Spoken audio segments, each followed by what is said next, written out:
these words opening us up this morning. As frozen earth holds the determined seed, the sacred space holds our weariness, our worry, our laughter, and our celebration. Let us bring seed and soul into the light of thought, the warmth of community, and the hope of love. Let us see together, hear together, love together. Let us share the burden and find comfort together. Good morning. Welcome to Minnesota Valley Unitarian Universalist Fellowship. My name's Laura. I'm the lead minister here. We welcome you here today, and we invite you to bring your whole self into this space. Bring your longing and loneliness, bring your sadness and grief, your anger, fear, frustration, and weariness too. Those feelings are welcome here. And bring also your curiosity and desire. Bring your hopes, your intuition, and your convictions. Those feelings are welcome here. And don't forget to bring your joy. Bring your joy and happiness, bring your song and your magic. Bring your need to be loved and your love for others. On this day, the eve of the solstice, we welcome the parts of you that are the hidden seed. We welcome the parts of you that are evergreen, that beautifully reach out for all to see. We welcome the quiet, dark nights of your soul and the bright light that is ready to rise again come tomorrow. A special welcome to those who are visiting with us today. We invite you to fill out our visitor form, which is linked in the chat here on Zoom, and it's in the video description if you're live streaming on YouTube or watching on YouTube later. If you fill that out, that will just help us get to know you. And if you give us your contact information, you'll get connected to get our weekly emails, which let you know what's going on with us, and our newsletter as well. We have a couple of highlights for things that are coming up this week. I can't see the chat, I'm on my script, but I think Fran was going to post that she has a copy of the book for the book read discussion that she and Rich are leading next month. So check that out. If you need more information, contact Fran. I want to also remind you that the Racial Justice Committee is meeting this afternoon. You can contact Reverend Andrea Johnson if you're interested in getting involved with their work, which helps to serve us all in our commitment to doing anti-racism work. Again, they'll meet this afternoon. Tuesday at 7 p.m., I'll be leading a discussion on the Frontline film, Growing Up Poor in America. This is part of our Rise Against Hunger effort. The film follows 3 children and their families just before the last election in the battleground state of Ohio, as the pandemic was amplifying their struggle to stay afloat. So it's a very recent film. It also deals with issues of race and racism, and the children share their worries and hopes about the future. Links to the film and the Zoom link for the discussion are in the Friday email that was sent on Friday, or you can email me for the links. I do ask that you watch the film before you come to the discussion. Thursday night, you're all invited to attend our Christmas Eve service, which will feature songs and stories of the season. The service is at 5 p.m. Please bring candles to have ready for when we silent night at the end of the service.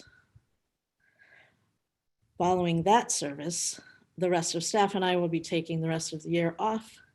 I encourage you all to attend a service maybe at one of the bigger local UU congregation, and there are links and times for all of those services in the December newsletter, which can be accessed on our website. But for now, it is a joy for us to be together today. Let us begin our service by lighting our chalice together. Richard is going to post the words in the chat, and Heidi Voss is leading our chalice lighting this morning. So I turn it over to her.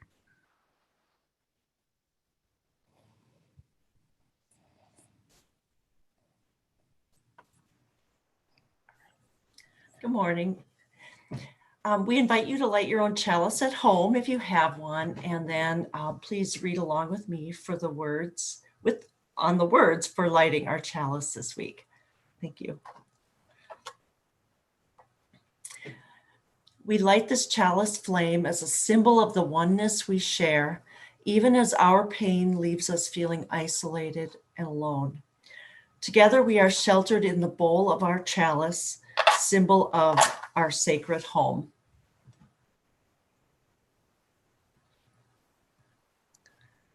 Thank you, Heidi. I've been into something a little bit different with Joys and Sorrows today. Hold on, I need to get a response printed for you all in the chat. So I have 4 candles over here off to the side, and I also want to take a moment to acknowledge my colleague, Reverend Karen Johnson, whose liturgy I am relying on heavily this morning, and I'm grateful for her. So this service is our solstice service, and it's kind of a cross between a solstice service and a Blue Christmas service, because this has been a year unlike any other, and it's a holiday season like any other, as many of us aren't able to do the things that we would normally be doing, and that leaves us with a little bit of heartache, and it leaves our spirits feeling a little dimmed, and it's really good to make space for that when that's going on with you. So I'm going to light these 4 candles, and we're going to lift up certain things. And when we lift them up, I'm going to invite you to think about whatever is in that particular space for you. And you can say it aloud where you are. You can type it into the chat. You can keep it in the silence of your heart. You can jot it down and save it for later, whatever works for you. And then after we have a little bit of space for each candle, we're going to repeat what I copied into the chat, which is, may they know peace, may we know peace, may I know peace. So you should see those words over in the chat. And so I'm going to light this first candle. The first candle we're going to light to remember those persons whom we have loved and lost. And that could be this year or any year. The holidays bring up a lot of grief and missing and longing of folks who aren't with us. So any of those folks. So we pause to remember their name, their voice, their face, the memory that binds them to us in this season. We say their names aloud, or in the silence of your heart, or in this circle of company and care, giving thanks for their lives and ours.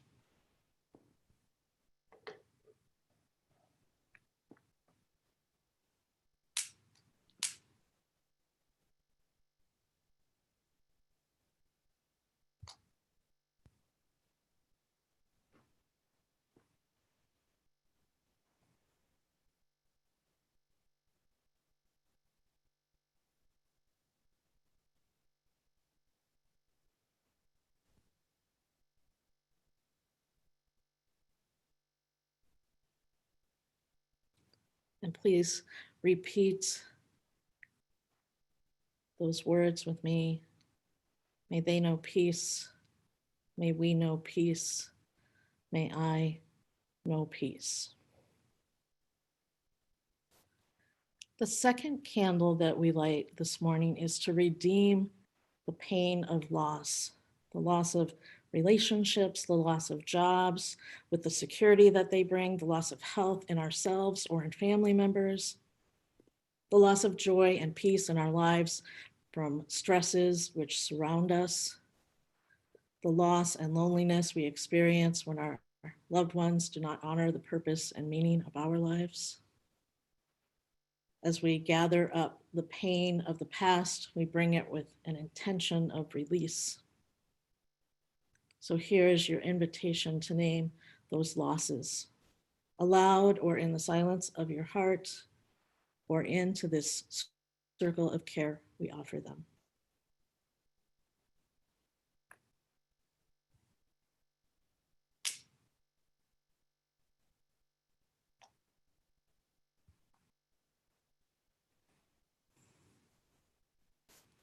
And would you please say with me again, those words.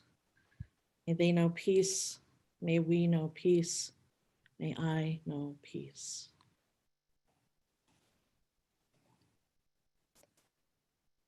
The third candle that we light this morning is for those who experience a loss of direction or purpose in their lives. Their sense of connection to something greater than themselves, outside their perception or grasp. We lift these things silently or aloud, or into this community of care.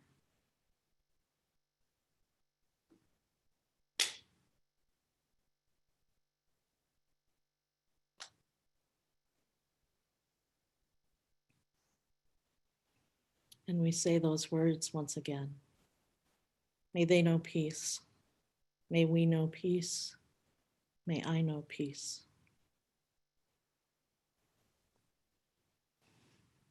The fourth and final candle we light is a sign of hope and abiding love, available to us at all times, even when we cannot feel it, even in seasons of darkest nights. We invoke that which is greater than all our understanding, called by many names: Spirit of life and love, God, mystery, sacred source, ground of my being, mercy beyond mercy. And we share this prayer aloud to take in and make their reality, make our reality.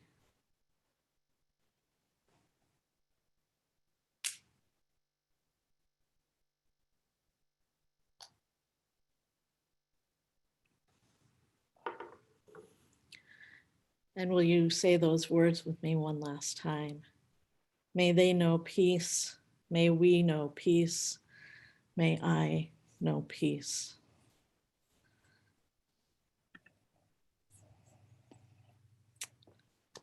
I also do want to make just a little bit of space for any joys and sorrows that anyone has to share today. I certainly don't want to overlook anything that anybody needs to share. And I will begin by saying happy 7th anniversary to my beloved wife, who is here somewhere this morning. It's our anniversary tomorrow on the solstice. That was really smart, getting married the week of Christmas when you're a minister, but that's what I did. So happy anniversary, babe.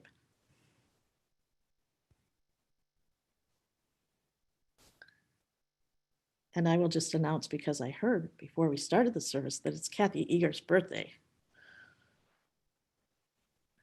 Happy birthday, Kathy. I would invite us all to unmute and sing happy birthday to you, but I don't think that would be a very good present.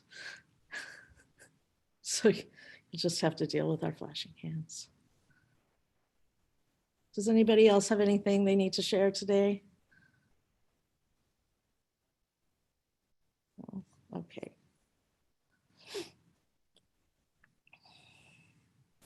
Joy seeing kids excited over Christmas. That is a joy. One year, my son was so happy. He was like 7, and I got in the bat cave, and it was really cool. And he actually yelled up the chimney, "Thank you, Santa Claus," really loudly. It was great. All right.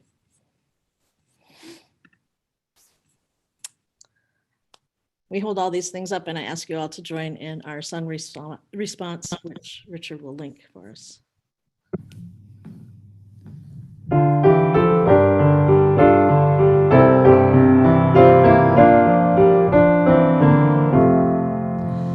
And we believe in life and in the strength of love, and we have found a need to be together.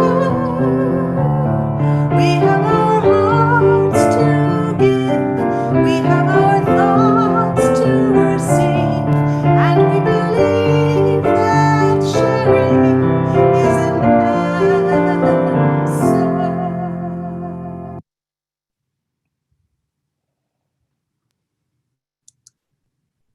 The darkest night of the year is upon us, and the cold of winter is kind of here, but it's going to get colder.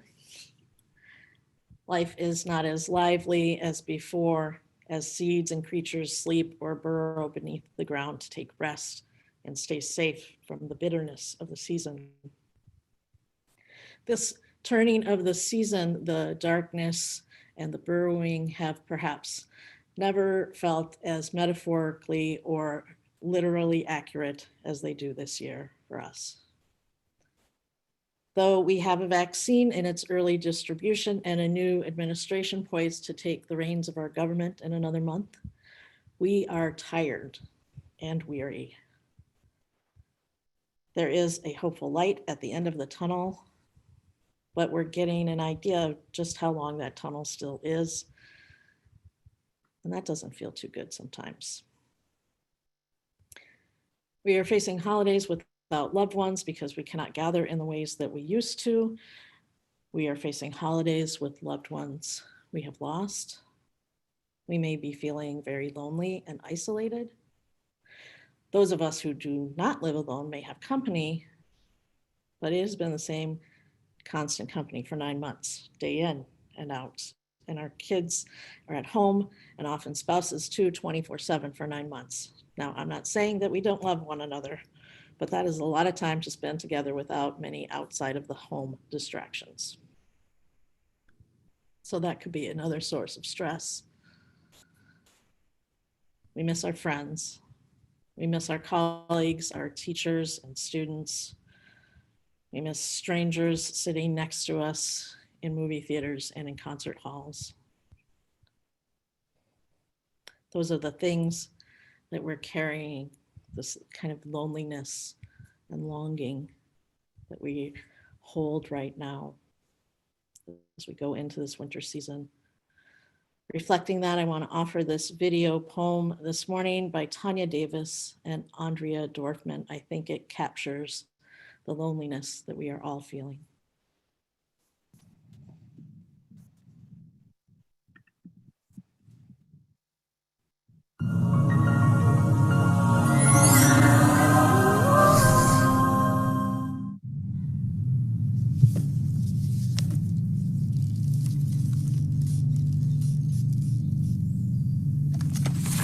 If you are, at first, really fucking anxious, just wait. It'll get worse. And then you'll get the hang of it. Maybe. Start with the reasonable feelings, discomfort, lack of focus, the sadness of alone. You can try to do yoga. You can shut off the radio when it gets to you. You can message your family or your friends or your colleagues. You're not supposed to leave your home anyway, so it's safe for you. There's also the gym. You can't go there, but you could pretend to. You could get bendy by yourself in your bedroom. And there's public transportation, probably best to avoid it. But there's prayer and meditation, yes, always employ it. If you have pains in your chest because your anxiety won't rest, take a moment, take a breath. Start simple. Things you can handle based on your interests, your issues and your triggers and your inner logistics. I miss lunch counters so much I've been eating sandwiches and pickles while hanging unabashedly with my phone. When you are tired, again, of still being alone, make yourself a dinner, but don't invite anybody over. Put something green in it, or maybe orange. Chips are fine sometimes, but they won't keep you charged. Feed your heart. If people are your nourishment, I get you. Feel the feelings that undo you while you have to keep apart. Watch a movie in the dark and pretend someone is with you. Watch all of the credits because you have time and not much else to do. Or watch all of the credits to remember how many people come together just to tell a story, just to make a picture move. And then set yourself up dancing, like it's a club where everybody knows you, and they're all gonna hold you all night long. They're gonna dance around you and with you and on their own. It's your favorite song with the hardest bass and the cathartic drums. Your heart pumps hard, you belong, you put your hands up to feel it. With the come down comes the weeping, those downward eyes and feelings. The truth is you can't go dancing, not right now, not at any club or party in any town. And the heartbreak of this astounds you. It joins old aches way down in you. You can visit them, but please don't stay there. Go outside if you're able. Breathe air. There are trees for hugging, don't be embarrassed. It's your friend, it's your mother, it's your new crush. Lay your cheek against the bark, it's a living thing to touch. Sadly, leave all benches empty. Appreciate the kindness in the distance of strangers.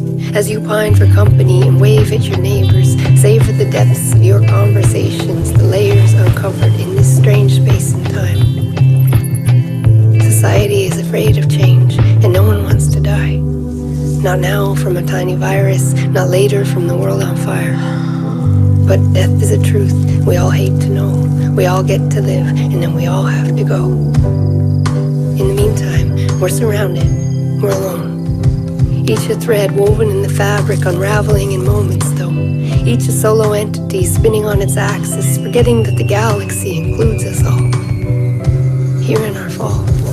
From grace, from each other, from God, whatever, doesn't matter. The disaster is that we believe we're separate, we're not.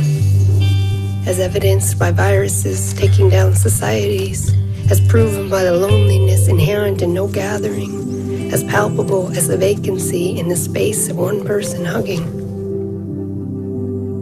If this disruption undoes you, if the absence of people unravels you, if touch was a tether that held you together, and now that it's severed, you're fragile too. Lean into loneliness and know you're not alone in it.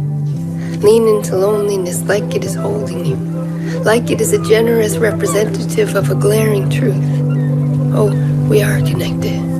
We forget this, yet we always knew.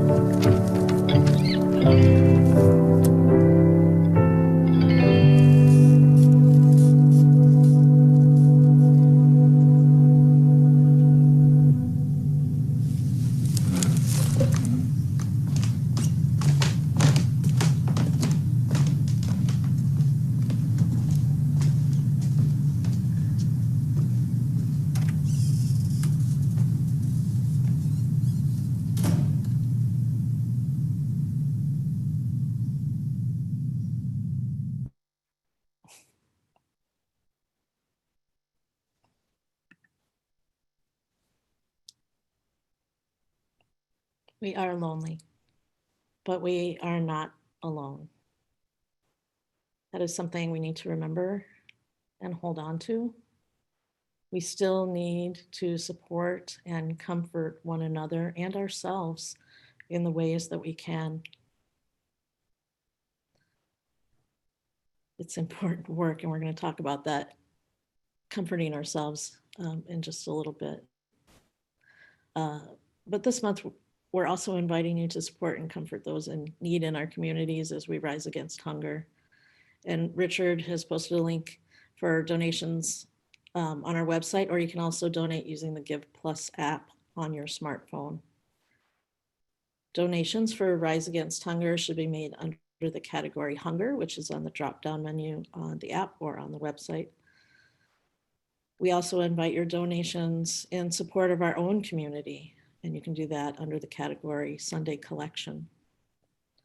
And while you open other windows on your screen to donate or write down a note to do it after the service, I want to offer this music to you today, some comfort for us. I invite you to sing along if you'd like.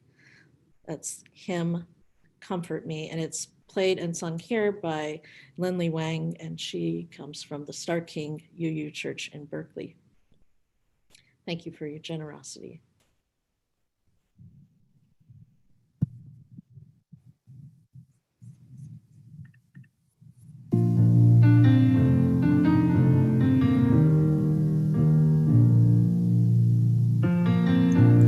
Comfort me, comfort me, comfort me, oh my soul.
for me, speak for me, oh my soul.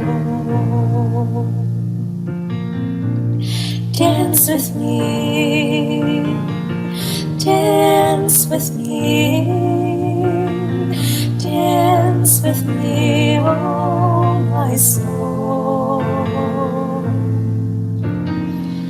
Dance with me, dance with me, dance with me, oh my soul. Comfort me, comfort me, comfort me, oh my soul. Comfort me, comfort me, comfort me, oh my soul.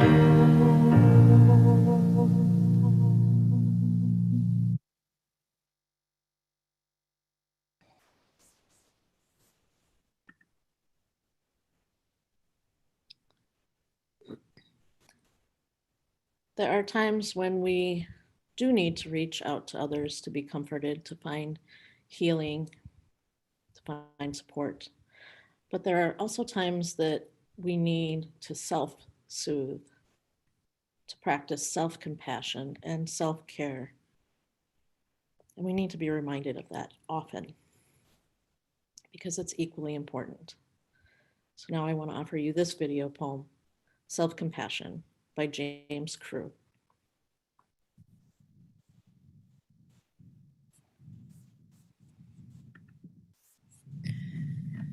My friend and I snickered the first time we heard the meditation teacher, a grown man, call himself honey with a hand placed over his heart to illustrate how we too might become more gentle with ourselves and our runaway minds. It's been years since we sat with legs twisted on cushions, holding back our laughter. And today, I found myself crouched on the floor again, not meditating exactly, just agreeing to be still, saying honey to myself each time I thought about my husband's blade on the couch with aching joints and fever from a tick bite.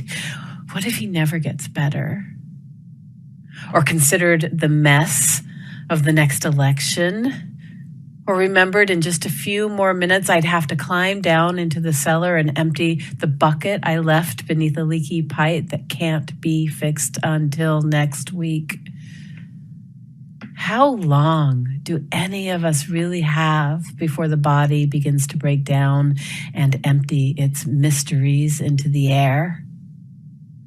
Oh, honey, I said, for once without a trace of irony or blush of shame.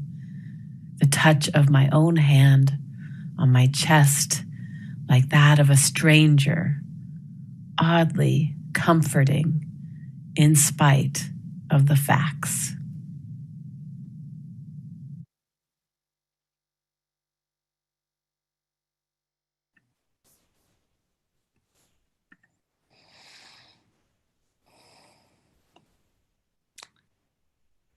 Inspired by this poem, my colleague, the Reverend Karen Johnston of the Unitarian Society in New Brunswick, New Jersey, developed a healing practice to go along with it. She calls this the Oh Honey practice. As we continue through a holiday season and begin a winter that will be like no others, I want to share that self-nurturing practice with you all. It's going to be awkward, just going to let you know, but it's going to be okay. So I invite you, as I'm speaking to you, to bring your attention to your body and its various sensations. Now, if you feel a bit shy about doing this in front of all those other screens, turn off your camera. In fact, I probably recommend that you turn off your camera right now. I also recommend that maybe you even turn away from the screen or turn your brightness down so that you're not distracted by seeing or watching me or the electric buzzy light of the screen. Get comfortable. Breathe deep. You can keep your eyes open with a soft focus on something around you, or you can close them, whatever's comfortable for you. Take another deep breath and turn your attention to the sensations and feelings of your body. Notice where your body ends and the chair or the couch or the floor begins, and notice your connection. Where do you feel that touching you? Notice where your body begins and your clothes end. Where do you feel clothes resting on your skin?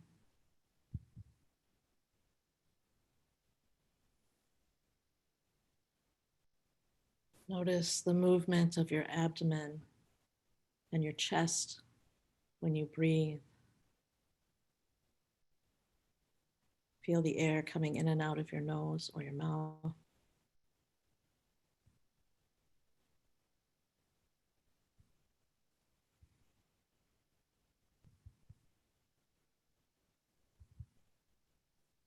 And let your attention be drawn to any places of tightness, of contraction, of tingling or heaviness.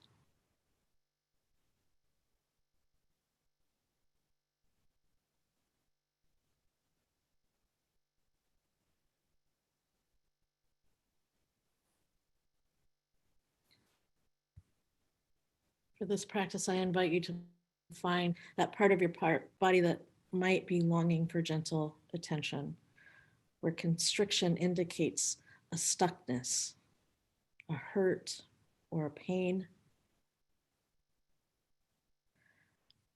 I invite you to place the palm of your hand or both hands on that part of you, or place one hand or two on that part of your chest where they feel connected to your heart, if it is your heart or your spirit that is hurting.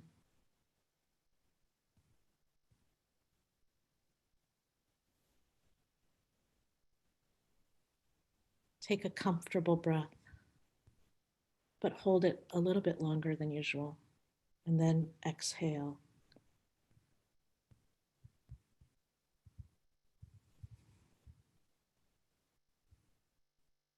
Breathe in and hold, then breathe out.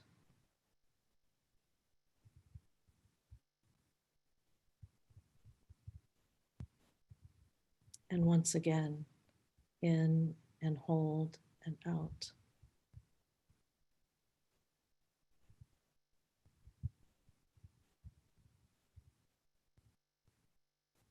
Let come to the surface, moving through the layers of your body and being, moving through your clothes, anything that accepts the invitation that your gentle and caring hands are offering.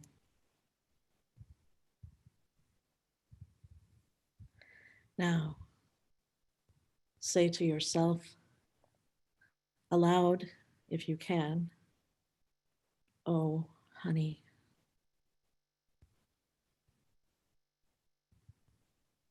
Oh, honey.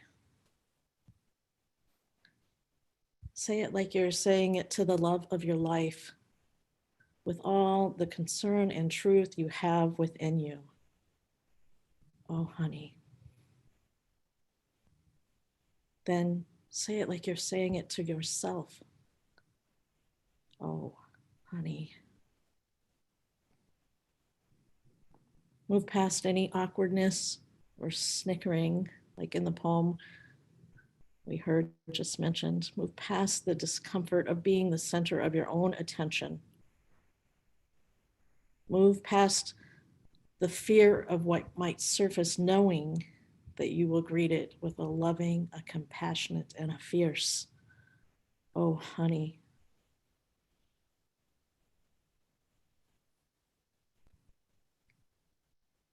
The next step, to go just a little bit deeper.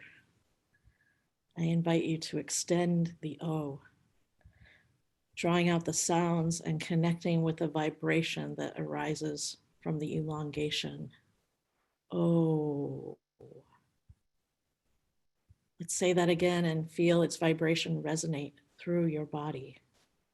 Oh. Now let's lengthen the syllables in honey as well and bring about that vibration again. If it feels good to you, only if it feels good to you. Oh, honey. Again, only if it feels soothing, draw out those sounds. If it activates a negative response, if it doesn't feel right, however, you understand that, no worries. Just stop the sound and keep your gentle hand there, offering yourself compassion. But if you are able to stick with the sounds, go deeper and let the cadence of the word give way to the vibrations within them. Oh, honey.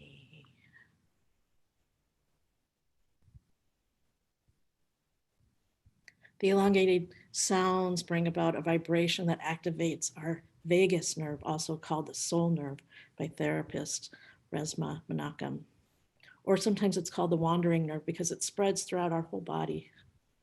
The vagus nerve is one way to engage our nervous system, the part of our body that retains body sensation and memories and feelings, that sends out signals of how to respond to a crisis, fight, flight, freeze, or fawn, or some of us, maybe it's feed, eating our emotions into behaving themselves. Engaging this soul nerve, the vagus can help us move pain, move rage and cynicism and resignation and shame, can help move those things through our body and help it not get stuck within us. Engaging this nerve also helps to soothe and comfort our grief and sadness by acknowledging them. It helps to keep them moving so they do not get stuck in our bodies. Let's try this practice one more time. A deep breath in and hold and out.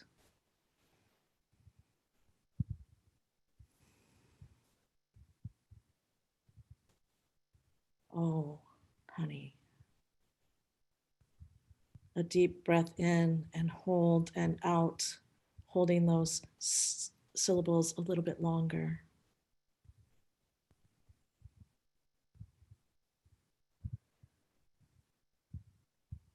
Oh, honey.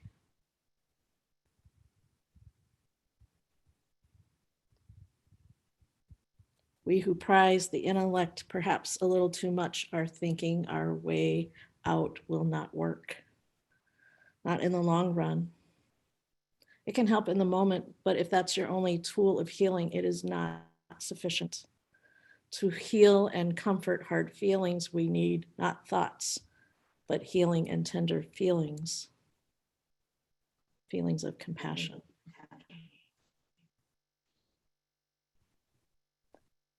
Oh, honey.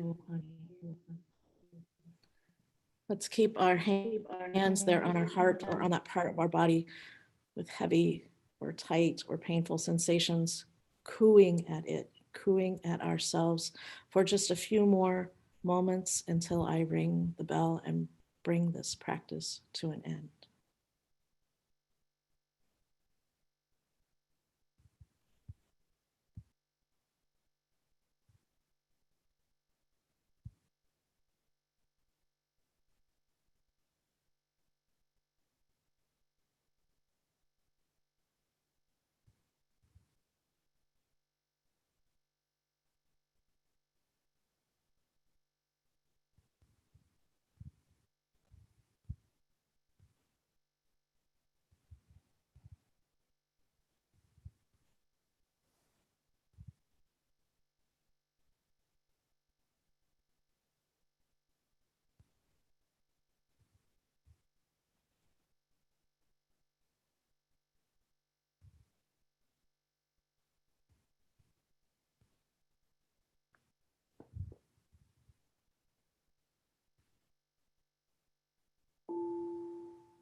I hope that this simple practice is something that you might use in those times that you need comfort, in the days or weeks or months or years that lie ahead for us.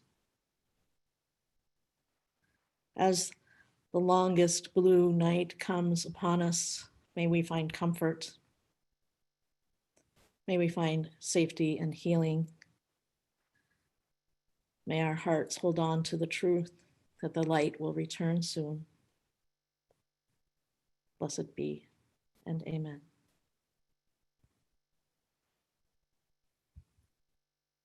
As our time together is nearing an end this morning, I want to invite Heidi Voss back to lead us in the words for extinguishing our chalice, which should be printed over in the chat for you to recite. We extinguish this flame, but not the light of truth, the warmth of community, or the fire of commitment. These we carry in our hearts until we are together again.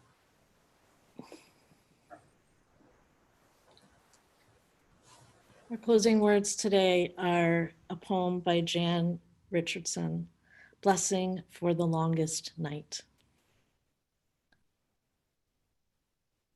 All throughout these months, as the shadows have lengthened, this blessing has been gathering itself, making ready, preparing for this night. It has practiced walking in the dark, traveling with its eyes closed, feeling its way by memory, by touch, by the pull of the moon, even as it wanes. So believe me when I tell you this blessing will reach you, even if you have not light enough to read it. It will find you even though you cannot see it coming. You will know the moment of its arriving by your release of breath that you have held so long, by a loosening and of the clenching of your hands, of the clutch around your heart, a thinning of the darkness that had drawn itself around you. This blessing does not mean to take the night away, but it knows its hidden roads, knows the resting spots along the path, knows what it means to travel in the company of a friend. So when this blessing comes, take its hand, get up, set out on the road you cannot see. This is the night when you can trust that any direction you go will be walking toward the dawn.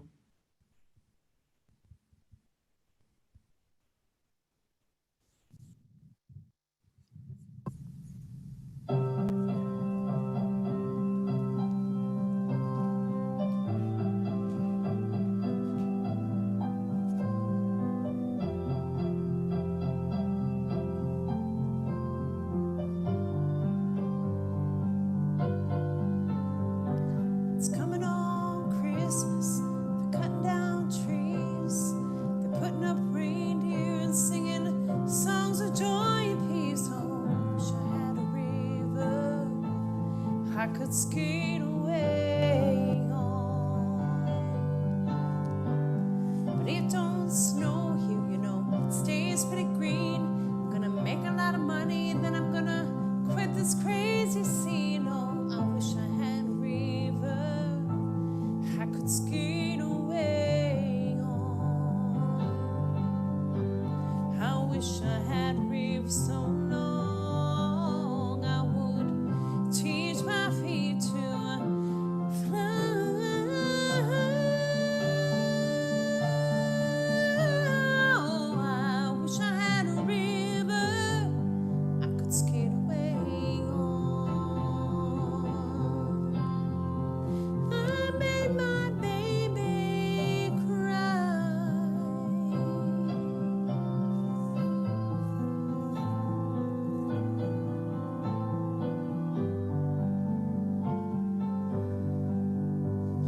You tried hard to help me, you know. You put me at ease. You loved me so naughty, made me weak in the knees. Oh, I wish I had a river I could skate